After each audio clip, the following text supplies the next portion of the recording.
Goizean jeikio etiketa non nagon eginik galde.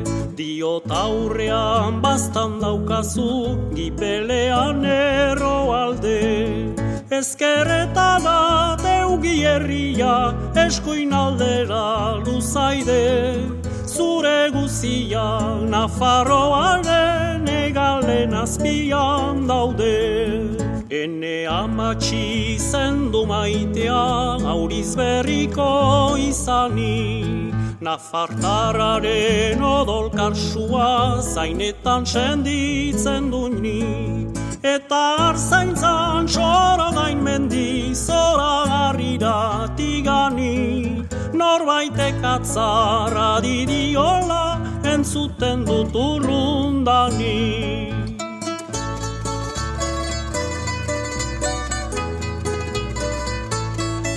Ene sortzeko agerietan ni naiz baxena bartara. Titulu horren lehen hitzean galtzen du bere indarra. Ni beretar zendako deitu neurez baina izota. Cuando se rompa ya, son de más que el azúcar.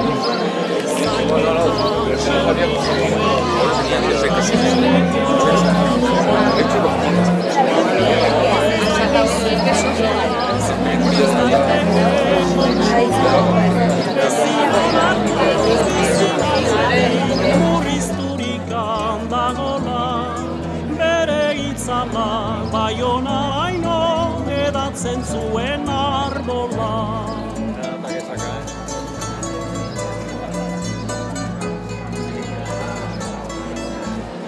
Baina niretzat Nafarroa ez da ezin igarria. Izena nola gorde duzuntzo eta guk hartu berria.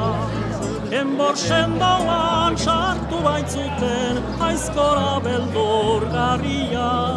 Zure laurkiban bertzerik ez da ni bizi naizen herria. Bi aldetari nagusi bana, jarriz geroz Nafarroa. Ez dakik gure etorkizuna, zoinateri buruz doa. Ez eta gede gaur zerreinetan, zauden zu euskaldungoa. Batkineneko egun ederra, ditut bakarrik gogoa.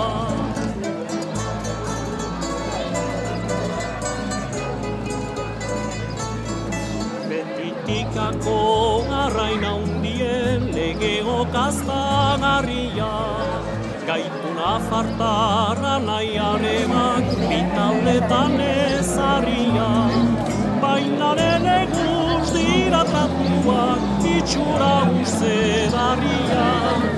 Itz ez tari zezin hautsia dira gure lokarria. Nafarroa banatorkizu, otoizka fagore gaude. Ikaltzaite gukatu nahi, zaituzten txedean dabe. Bertzeko roka batek estaltzen, bagaitu ere egabez. Baxe Nafarra, namazu zaitu, gunagi zamalagez. Baxe Nafarra, namazu zaitu, gunagi zamalagez.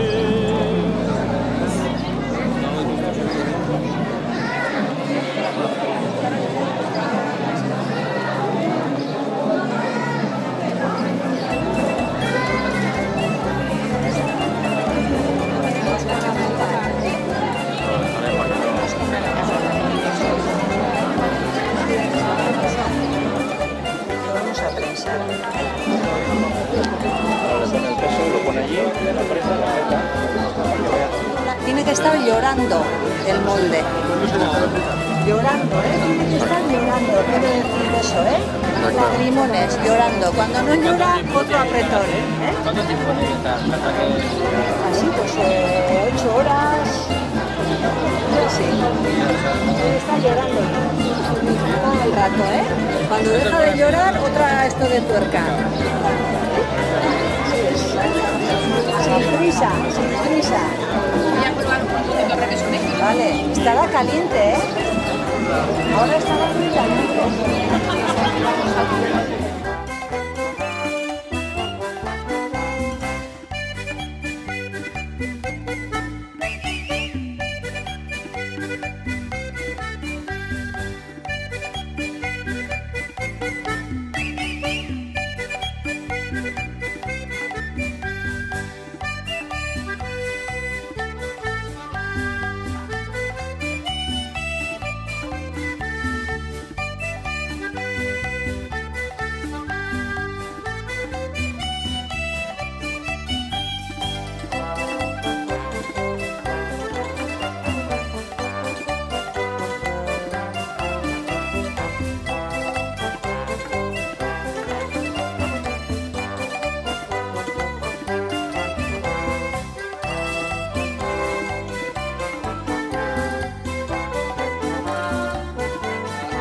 Zuten idortzera, eta gero urdai hori nahazten zuten urarekin eta likido horrekin gatzatzen zuten esnia. Gero, bueno, hemen dugu koladoria eta hemen dugu harria. Hauek harriak normalen izaten dira erreka harriak, zeren badute ofita asko eta azkenean berotzen dira eta ez dira purtzen. Bueno, gero tenazak eta hemen y luego tenemos las tenazas y el kaiku.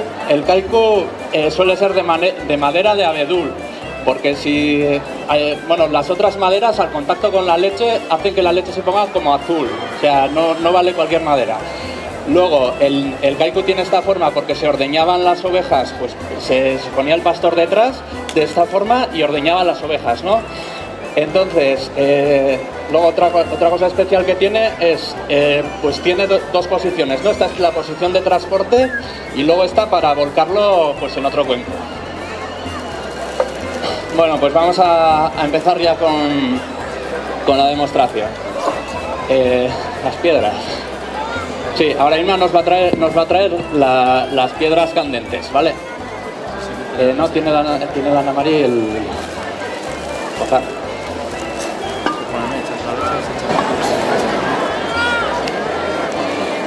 No, sí, lo llevas un poco en la fuente mejor. A ver, vale. Bueno, ahora metemos un poco en la fuente para que se limpie, porque si no suele tener ceniza. Jakiten ditugu pizka bat harriak, zeren erratza izaten dute. A ver, hola, orain ikusiko duzue. Sí.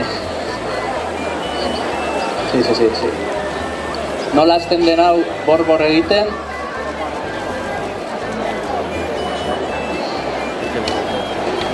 A ver, ya si da esnia bor egiten, bueno, normalean berotzen ditugu gehiago, zeren kozina ekonomikotan berotzen da gehiago, ez?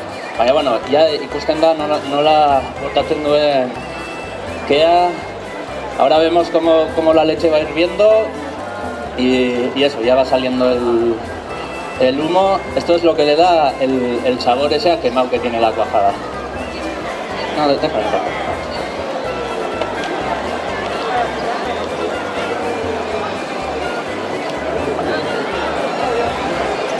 Bueno, de ahí no veis mucho, pero aquí ya vemos cómo está hirviendo. A ver. Hay que creérselo. Bueno, vale. Te creemos, tranquilo.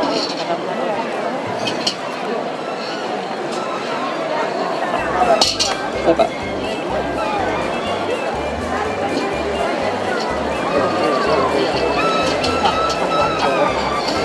Bueno, orain kolatuko dugu hau. Zeren beti zikintzen da pila bat. A ver.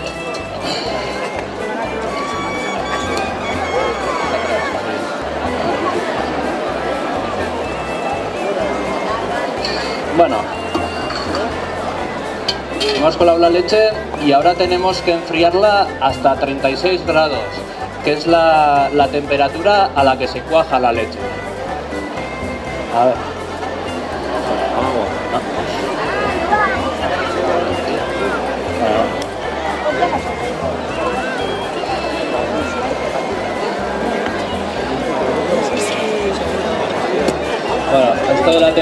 antes era más estricto, ahora con los cuajos que hay, pues eso, permite variar un poco más la temperatura, ¿no? Que esté un poco más caliente, un poco más frío.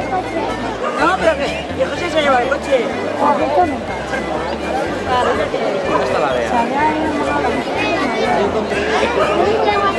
Ah, la sombra, no hay tanto. ¿Qué es sombra?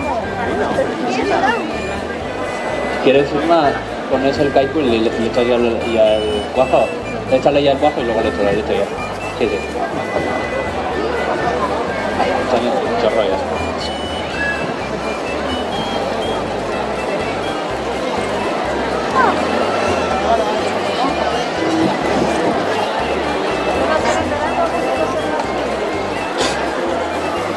Bueno, esto ya parece que se ha enfriado, ya está más o menos a unos 36 grados, entonces ya...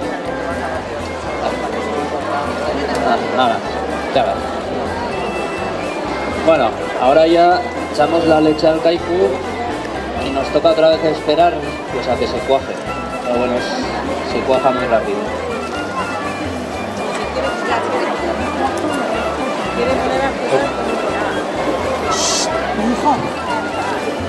Bueno, si queréis preguntar algo, gauzatu zerbait galdetzea, dudaren bat edo...